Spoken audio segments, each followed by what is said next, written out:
क्या आपने कभी किसी से इतना गहरा प्यार किया है कि उसकी तकलीफ आपकी अपनी लगने लगे? क्या आपने कभी किसी ऐसी रुकावट को देखा है जो इतनी बड़ी, इतनी अडिग हो कि वो प्रकृति का हिस्सा लगने लगे और फिर भी आपने उसे गिराने की कसम खाई हो? ये कहानी है ऐसे ही प्यार और ऐसे ही संकल्प की। ये कहानी शुरू होती है एक शांत, हताश सवाल से जो हवा में गुम हो जाता है। क्यों? एक आदमी ने पूछा। उसका दिल उतना ही भारी जितना उसके सामने खड़ा पहाड़। ये पहाड़ चट्टानों और मिट्टी की एक विशाल दीवार सदियों से वहीं खड़ा था, उसके साए में चल रही जिंदगियों से बेपरवाह। लेकिन दशरथ मांझी के लिए अब ये सिर्फ एक भौगोलिक रेखा नहीं रह गया था। ये एक बेरहम दीवार थी जिसने उसकी जिंदगी की सबसे कीमती चीज छीन ली थी। साल था 1959, बिहार के छोटे गांव गहलौर। जिंदगी थी लगातार संघर्ष का नाम। दशरथ के लिए सबसे बड़ी खुशी थी फाल्गुनी देवी, उसकी पत्नी, उसकी दुनिया। पहाड़ रोजमर्रा की परेशानी थी जिसे सबने स्वीकार कर लिया था। इलाज, अनाज, काम, सबके लिए 55 किलोमीटर का खतरनाक सफर तय करना पड़ता था।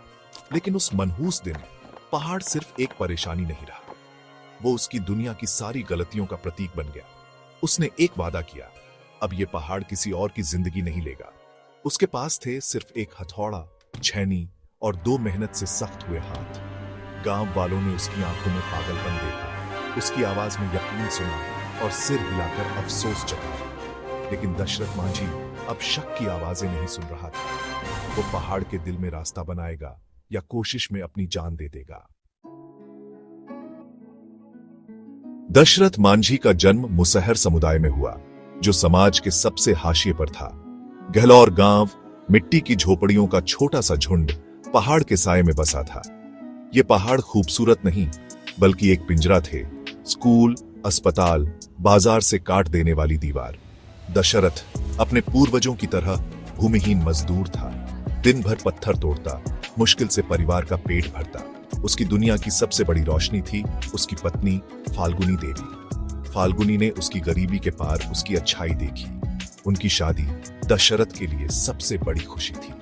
हर दिन फाल्गुनी पहाड़ के खतरनाक रास्ते को पार कर दशरथ के लिए खाना और पानी लेकर जाती थी।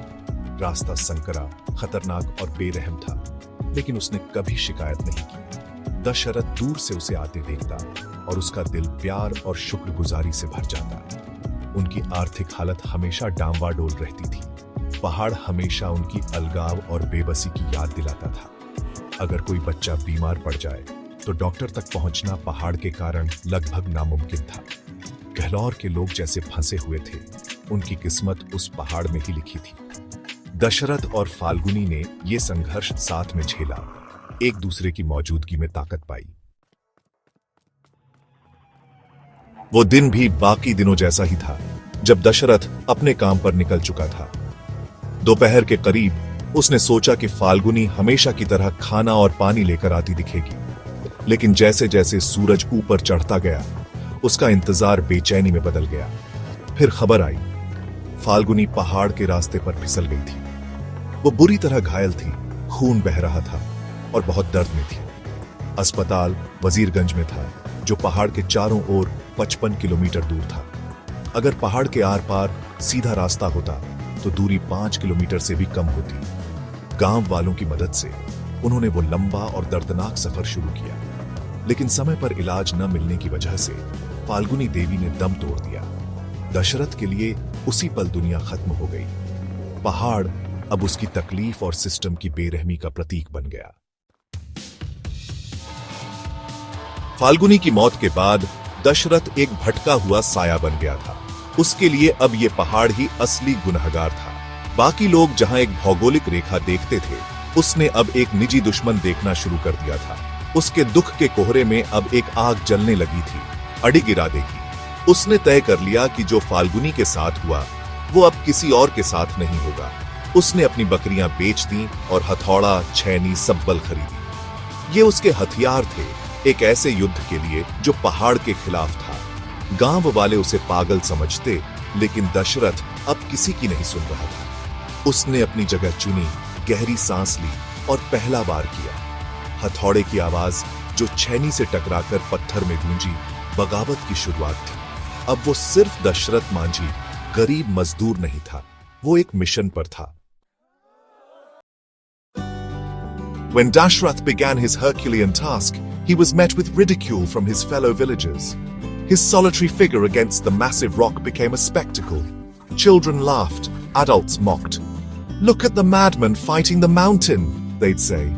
The jeering added a psychological weight to his already immense physical struggle. He was not just fighting the rock, but also the doubt of his own community. Every day he woke before dawn, walked to the mountain, and began his work. The clink of his hammer became the soundtrack of his life. He learned the language of the rock, finding cracks, striking with precision. At night, he'd heat the rock with fire, then douse it with water to create cracks. Progress was painfully slow. Sometimes a boulder wouldn't budge for weeks. His hands were covered in blisters. His body ached, but he never stopped. When asked if he was afraid, he'd say, "The mountain killed my wife. I have nothing left to fear." Slowly, the mountain began to yield, and the villagers' laughter turned to curiosity. साल दर साल मौसम बदलते रहे, लेकिन दशरथ मांझी का mission वही रहा। गर्मियों में पत्थर तपा, मानसून में बारिश आई, सर्दियों में ठंड पड़ी, लेकिन वह हमेशा वही मौजूद रहे। गांव वाले जो कभी उन पर हंसते थे, धीरे धीरे नामुमकिन को होते हुए देखने लगे। पहाड़ में जो छोटी सी कटाई उन्होंने शुरू की थी, वो अब बढ़ती जा रही थी। हर साल वो कट और गहरी और चौड़ी होती गई। उनका हथौड़े की आवाज अब गांव के जीवन का हिस्सा बन गई थी। काम बेहद धीमा था, प्रगति इंचों में मापी जाती थी। 22 साल 1960 से 1982 तक दशरथ ने पहाड़ को काटा। हजारों घन फीट पत्थर उन्होंने अपने हाथों से हटाया। अब वे एक शांत, आदरणीय शख्सियत बन चुके थे। इन 2 दशकों में उन्होंने असंख्य कठिनाइयां झेली, सांप, चोटें, भूख। उन्होंने सरकार से कभी मदद नहीं मांगी। ये प्रोजेक्ट सिर्फ उनका अपना था। आखिरकार 22 साल की मेहनत के बाद दशरथ मांझी ने पहाड़ के दूसरी ओर रास्ता बना दिया, गहलौर को दुनिया से जोड़ दिया। सड़क का बनना एक ऐतिहासिक उपलब्धि थी, जिसने गहलौर और आसपास के गांवों की जिंदगी बदल दी।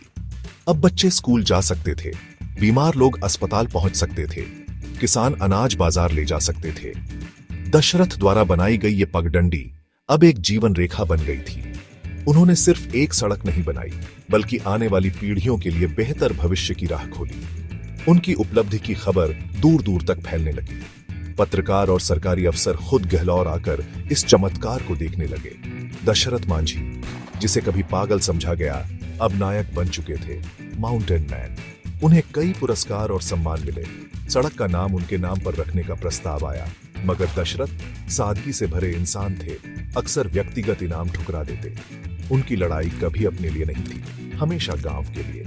अपने अंतिम वर्षों में दशरथ मांझी पूरे भारत में प्रेरणा का प्रतीक बन गए। उन्होंने सादा जीवन जिया और 2007 में कैंसर से उनका निधन हुआ। उनकी विरासत अब पत्थर में खुदी हुई थी, एक स्थायी सड़क जो उनके प्यार और दृढ़ता की निशानी है।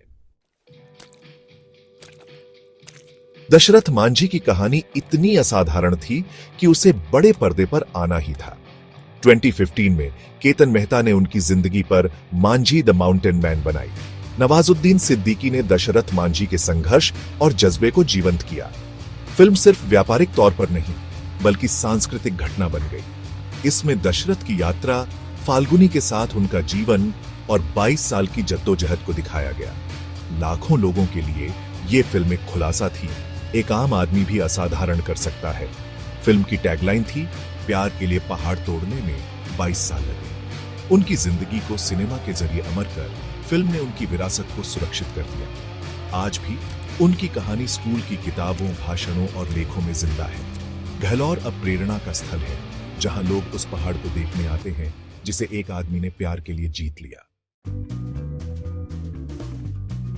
दशरथ मांझी की जिंदगी सिर्फ एक कहानी नहीं, बल्कि पूरी मानवता के लिए एक गहरी सीख है। यह दिखाती है कि प्यार इतनी बड़ी ताकत दे सकता है कि नामुमकिन भी मुमकिन हो जाए। उनका दुख उन्हें तोड़ नहीं सका, बल्कि एक ऐसे मकसद में ढल गया जो उनकी अपनी जिंदगी से कहीं बड़ा था। उनकी यात्रा हमारी ताकत की परिभाषा बदल देती है। असली ताकत है लगातार मेहनत करना, तब भी जब सब रुक जाने को कहें। 22 साल तक दशरथ मांझी ने तानों, अकेलेपन और भारी कष्टों का सामना किया। वो सिखाते हैं कि लगातार और समर्पित प्रयास लंबे समय तक किया जाए तो सबसे बड़ी रुकावटें भी पिघल सकती हैं। उनका हथौड़ा छोटा था, पर हौसला विशाल। उन्होंने कभी अफसरों या मदद का इंतजार नहीं किया, समस्या देखी और उसे अपने हाथों से सुलझाया। उनकी जिंदगी हमें चुनौती देती है कि हम अपने जीवन और समाज के पहाड़ों को देखें और सोचें कि हम उन्हें दूर करने के लिए क्या कर रहे हैं। माउंटेन मैन की कहानी याद दिलाती है, अगर प्यार और इच्छा शक्ति हो तो हम भी पहाड़ हिला सकते हैं।